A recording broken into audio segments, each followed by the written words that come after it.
পশ্চিমবঙ্গের তিনটে জেলা মালদা, মুর্শিদাবাদ এবং উত্তর দিনাজপুর, যেখানে কংগ্রেসের ভোট ব্যাংক ছিল শক্তপোক্ত, তৃণমূলের জামানাতেও 2021-এ ছবিটা পাল্টে যায়। কিন্তু তারপরে আবার ছবিটা পাল্টাতে শুরু করে।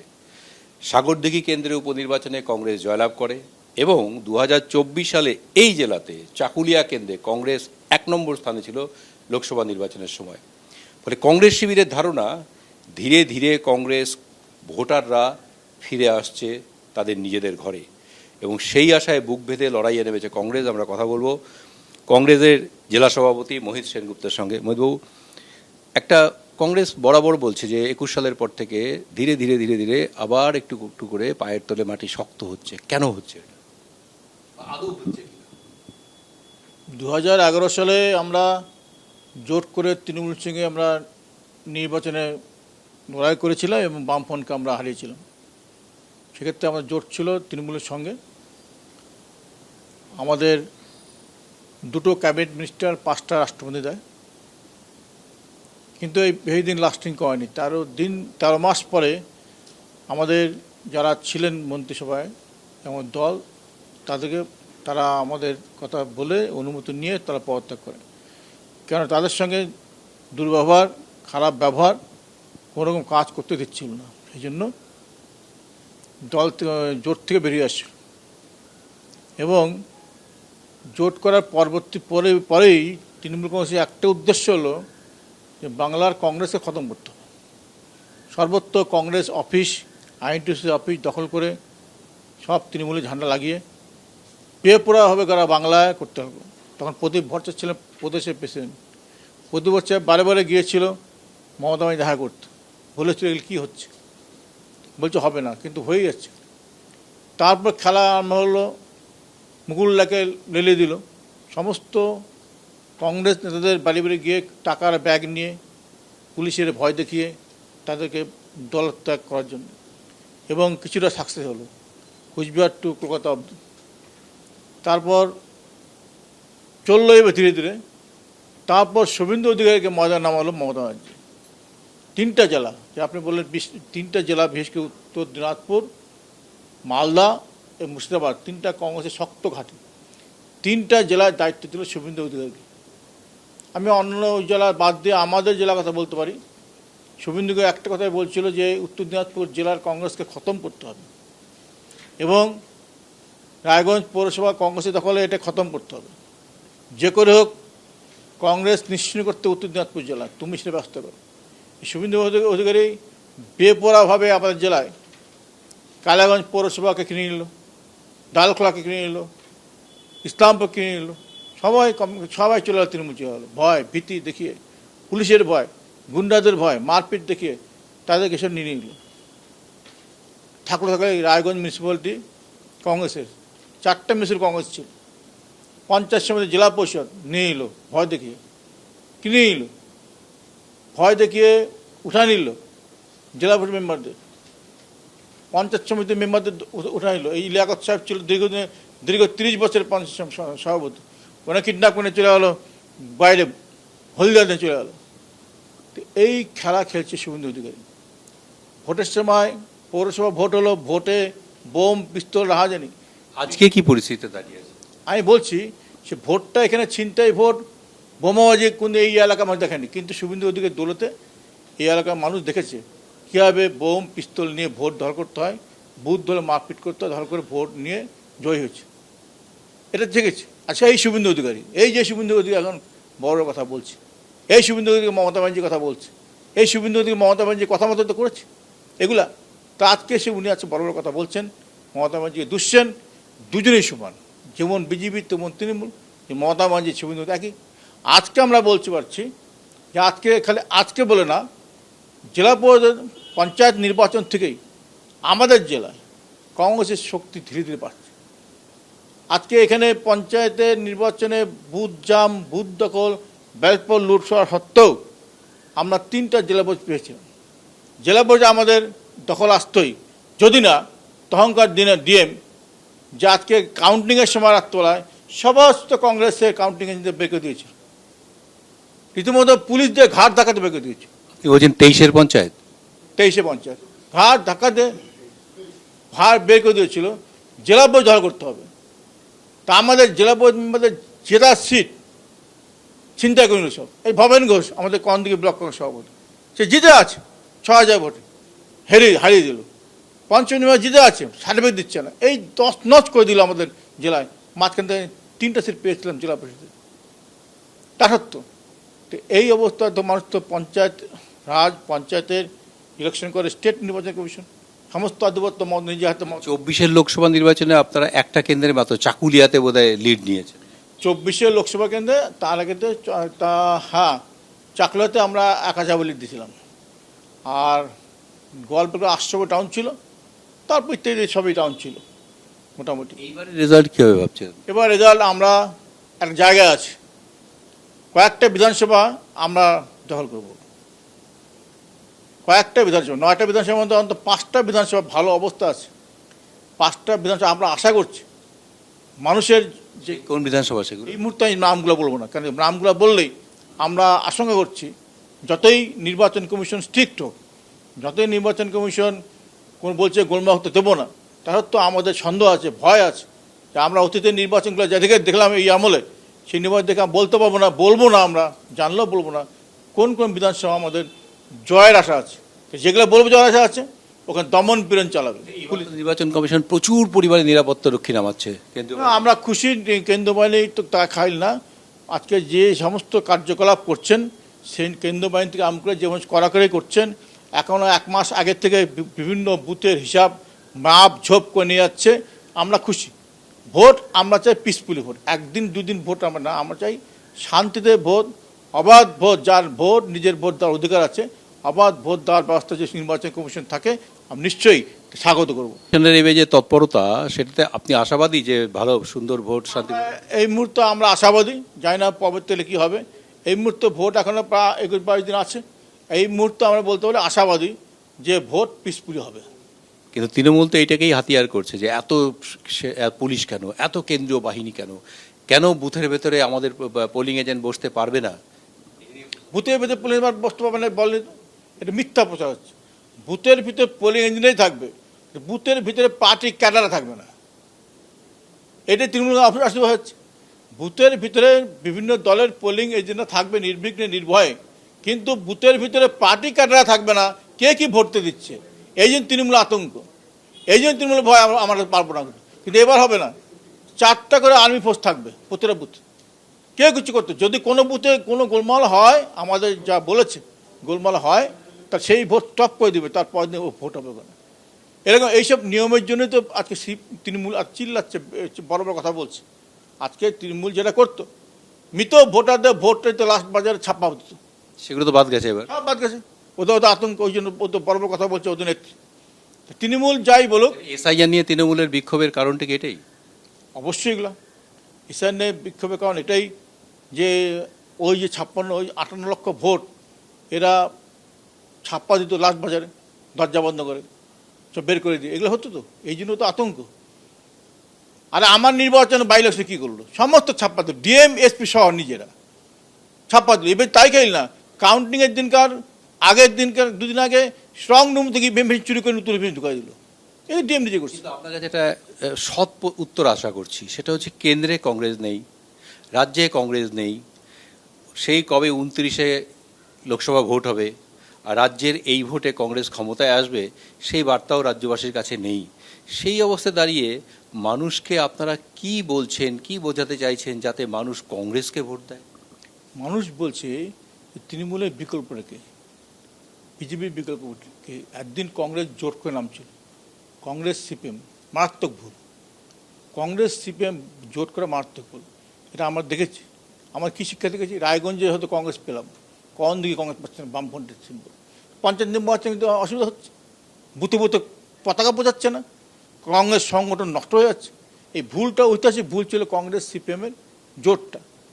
জোট হবে না আমাদের, এটা আমরা বামফ্রন্টে, কংগ্রেস কিন্তু দুটো মতবাদ আদর্শ আলাদা, কখনো হতে পারে না যে আমরা জোট করে লড়বো। সেই জোটটাই আমাদের মারতে ভুল হয়েছে।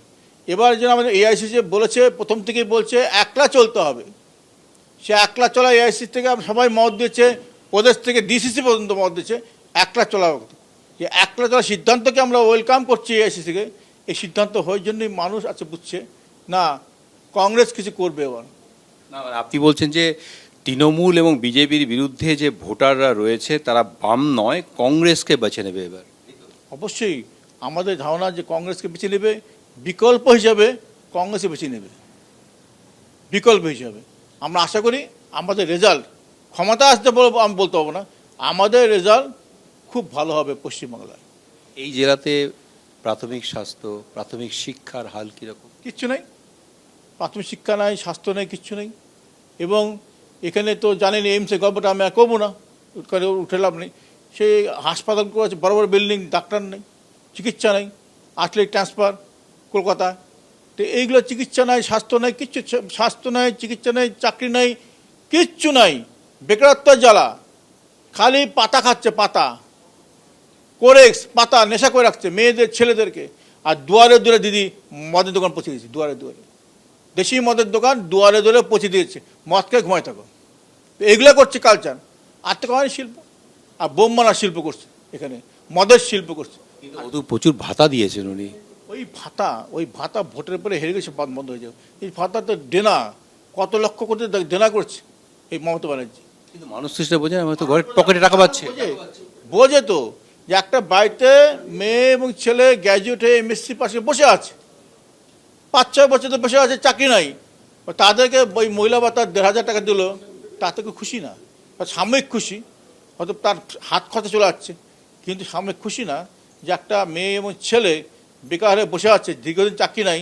বাবা মা তো এই জন্য পড়ায়নি, বাবা মা চাইছে আমার মেয়ে ছেলে বড় হোক, চাকরি করুক, সংসার করুক, কিন্তু চাকরি রাখবে, সংসার করতে পারছে না, টিউশনি করছে, বেকারের ছেলে মেয়েরা সবজি বিক্রি করছে, আর চায়ের দোকান চা দিচ্ছে, চপের শিল্প করছে।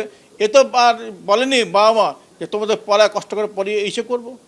একটা আমার ছেলে মেয়ে শিক্ষকতা করবে, চাকরি করবে, সেটা নাই। পশ্চিমবঙ্গের বেকার কথা কবে ইন্টারভিউ লাস্ট, ইন্টারভিউ নেই, প্রাইমারি স্কুল ইন্টারভিউ নেই, এমনি সরকারি চাকরি নেই। এনবিএসটিসি সে বন্ধ হয়ে গেল, এনবিএসটিসি জিলো বিধানটা স্বপ্ন প্রাইভেটে দিয়ে দিল, কোনো চাকরি নাই। তো কোথায় কী করে খাবে? উত্তরবঙ্গে তো আরও অবস্থা খারাপ। শিল্প কোথায়? শিল্প উনি যাচ্ছেন, বাইরে বাইরে যাচ্ছে, ঘুরতে পারছেন, ফুর্তি করছেন, লন্ডনে যাচ্ছে, ঘুরতে পারছেন, ঘুরে বেড়াচ্ছেন, শিল্প আনছে। কোথায় শিল্প? কোথায় কী করছেন? এই যে 15 বছর উনি রাজত্ব আছে, কয়টা শিল্প আনছেন পশ্চিমবাংলার জন্য? কত শিল্প করছে, কত চাকরি হয়েছে? সব মিথ্যাবাদী। চাকরি করছে 15,000, 2,000, 15 লক্ষ চাকরি করছে, মিথ্যাবাদী। মানুষকে ভুল বুঝাচ্ছে মমতা ব্যানার্জি। এ তো মানুষ বরদাস্ত করবে না, মানুষ বুঝে গেছে ধোঁকাবাজি সরকার। ভোট যদি পিসফুলি ভোট হয়, ছাপ্পা যদি না হয়, মানুষ এবার বিপ্লব করবে, ভোটের মাধ্যমে বিপ্লব করবে, এটা পাল্টাবে এবার।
একটার পর একটা লাইব্রেরি চোখে পড়ছে এবং আমরা যত বালুরঘাট শহর থেকে গ্রামের দিকে ঢুকছি একটার পর একটা লাইব্রেরি চোখে পড়ছে, প্রায় সবই বন্ধ, সবই বন্ধ।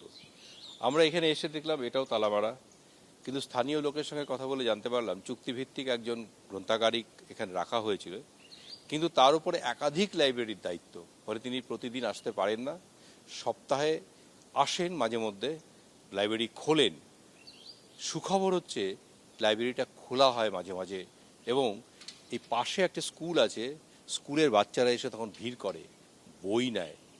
দুঃখের হচ্ছে এই ছবিটা দেখা যায় না অন্য একাধিক গ্রন্থাগারকে ঘিরে। একটা গ্রন্থাগার মানে হচ্ছে এই গ্রামীণ ছাত্রছাত্রীদের মস্তিষ্ক গঠনের বলা যায় আখড়া, অথচ সেগুলোই আজ অবহেলিত, চূড়ান্ত অবহেলিত। হিলির বিনশিরা গ্রামে এসে এই বন্ধ গ্রন্থাগার লাইব্রেরির সামনে দেখলাম এটা বন্ধ। কথা হলো স্থানীয় একজন ভদ্রমহিলার সঙ্গে। আপনার নামটা বলুন। স্মৃতি মহন্ত। একটা জিনিস বলুন তো, এটা খোলে মাঝে মধ্যে? খোলে। তখন বাচ্চারা আসে? আসে আসে। কিন্তু রোজ খুলতে পারে না? না তো, করলাম তো 4 দিন। ও, ওই দুপুরে পরে আসবে নাকি? হুম হুম। আর যখন খোলে তখন বাচ্চারা আসে? ওই স্কুল যখন ছুটি হয়ে যায়, যত টিফিন হলো, তখন ওই বাচ্চারা আসে, বই টই নেয়, হ্যাঁ, নিয়েটে আবার যায়। তার মানে এটা আপাতত বন্ধ থাকলেও মাঝে মধ্যে খোলা হয়? খোলে খোলে খোলে খোলে। কিন্তু কালকে আসছিল অনেক, কালকে এসেছিল, আসে সবার সাথে গল্প, আমরা তো এদের বাড়াই তো, গল্প আলাপ, চাংড়া পাংড়া, লোকজন অনেক গল্প করে। আমাদের দুর্ভাগ্য যে আমরা এটা বন্ধ দেখতে পেলাম। আচ্ছা আচ্ছা, ঠিক আছে। আজকে এখন কি জন্য আসছে না, না দেরি হচ্ছে, না কোনো ছুটি টুটি নিয়েছে, ভাই কেমন করে করবো বলেন?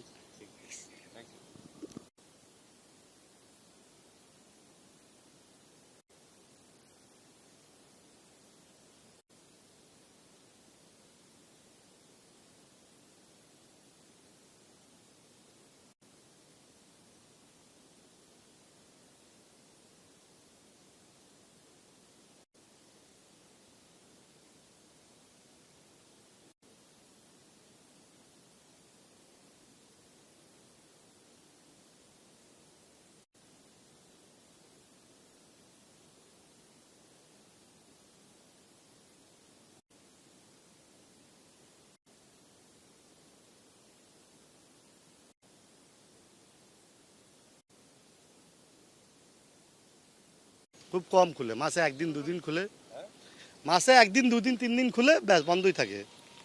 মানে কবে করবে তার কোনো ঠিক না না, ঠিক নেই। এখন প্রশ্ন হচ্ছে, যদি ঠিক না থাকে তাহলে বাচ্চারা জানবে কি করে যে কখন খোলা কখন বন্ধ? বাচ্চারা জানেই না, স্কুলে ছেলেপেলেরা আছে ঘুরে যায়, তিনটা স্কুল আছে, এক দুনিয়ার ছেলেপেলে আছে ঘুরে যায়, বন্ধ থাকে। মানে যিনি আসেন তিনি জানিয়েও আসেন না, লেখাও থাকে না যে অমুক তারিখে আসবে, অমুক তারিখে বসবে, কিছু লেখা থাকে না? না, বন্ধই থাকে ওটা। কতদিন ধরে এই দৃশ্য দেখছেন? বহুদিন ধরে। তাও ক বছর হলো মোটামুটি? 5-7 বছর তো হবে। 5-7 বছর ধরে এই অবস্থা? দেখে বোঝা যাচ্ছে যে ময়লা পড়ে আছে যেইভাবে, তাতে এটা খোলা হয় না বোঝা যাচ্ছে। আপনি বলছেন খোলা হলেও মাসে একদিন বা 2-3 দিন খুলে। মাসে? তার মানে এই লাইব্রেরিটা আগে চলতো? খুব ভালো চলতো, খুব ভালো চলতো। ওই 2 দিন গেট খোলা আছে, ভাঙাচোরা গেট আছে। মানে আশেপাশে স্কুলে বাচ্চারা আসতো এখানে? হ্যাঁ হ্যাঁ, আসতো, স্কুলে বাচ্চা আসতো, ঢুকতো, বই পড়তো। এখন তো বন্ধ থাকে, তো আসে না, ঘুরে যায়। মানে 5-7 বছর ধরে এই পরিস্থিতি? হ্যাঁ হ্যাঁ হ্যাঁ হ্যাঁ।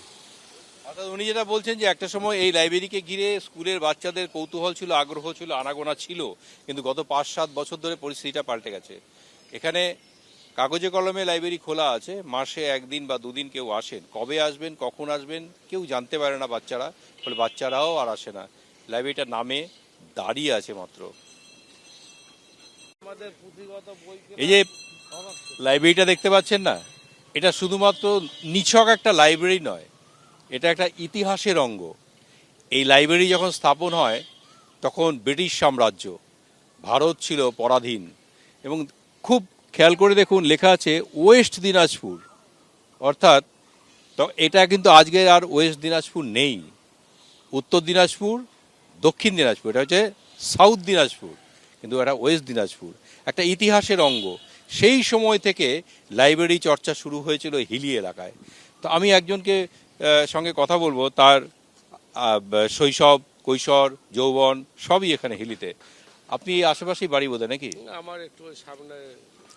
তো আপনি যখন বড় হচ্ছেন তখন এই লাইব্রেরিটার ভূমিকা আর আজকের লাইব্রেরিটার ভূমিকার মধ্যে পার্থক্য কি দেখেন? আমাদের একটা নেশা ছিল এখানে এসে বই পড়ার। আমরা দুপুরবেলা এসে এখানেই পড়াশোনা করতাম। মানে অ্যাট এ টাইম 4 ঘন্টা 5 ঘন্টা এই লাইব্রেরিতেই সময় দিয়েছি। মানে আপনি স্কুল জীবন, কলেজ জীবন সব? হ্যাঁ, সব এই লাইব্রেরি থেকেই। পরবর্তীকালে ডিস্ট্রিক্ট টাউন লাইব্রেরিতেও ওখানেও পড়াশোনা করেছি, বালুরঘাটে। এখনকার সময় আর তখনকার সময় মধ্যে পার্থক্য কি?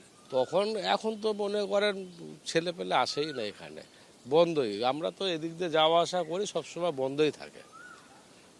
হঠাৎ এক আধ দিন বই পড়ার সংস্কৃতিটা বাঁচিয়ে রেখেছিল এই লাইব্রেরিটা, কিন্তু সেটা এখন ধ্বংস। ছিল, এখন আছে কিনা তাও বলতে পারবো না। অর্থাৎ ভেতরে বই আছে কিনা তারও হদিশ নেই এলাকার মানুষের কাছে। কিন্তু একটা টাইমে বহু পুরাতন বই পাওয়া যেত। মানে আমরা যা বই চাইতাম সেটা না থাকলেও মানে পূর্বতন যারা আমাদের লাইব্রেরিয়ান ছিল তারা কালেক্ট করে এনে দিত। আজ পর্যন্ত আমাদের মতো দেশে বইয়ের কোনো বিকল্প তৈরি হয়নি, যে আপনি জ্ঞান আহরণ করবেন অন্তর থেকে, বইয়ের বিকল্প হয়নি। সুতরাং এটা বন্ধ হয়ে যাওয়াতে বাচ্চাদের ক্ষেত্রে কতটা ক্ষতি হতে পারে? আচ্ছা, তো চরম ক্ষতি। যেমন আমি আমার ছেলেকে নিয়ে আসতে পারি না। একসময় আমি এখানে কাটিয়েছি, আমি ওকে হাত ধরে নিয়ে এসে যে একটু বই পড়ার মানে অভ্যাস করাবো, সেটাও হয় না। অর্থাৎ সাংস্কৃতিক পরিমণ্ডলটাই গড়ে ওঠে গ্রামে গঞ্জে লাইব্রেরির হাত ধরে, কিন্তু সেই সাংস্কৃতিক পরিমণ্ডলের গলা টিপে মেরে দেওয়া হয়েছে, এটা বললে অত্যুক্তি হয় না।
এটাও একটা লাইব্রেরি,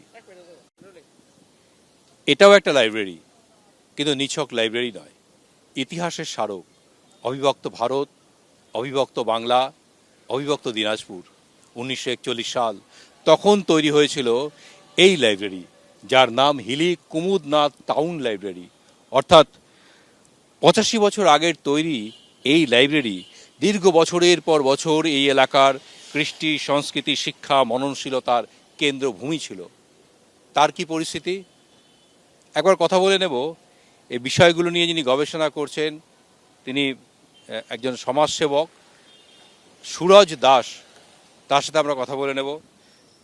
আমরা একটা জিনিস লক্ষ্য করলাম, যত লাইব্রেরি দেখছি সব ভেঙে পড়ছে, বন্ধ হয়ে আছে, সপ্তাহে একদিন দুদিন খুলছে, কেউ মাসে একদিন খুলছে, সর্বত্র তালা মারা।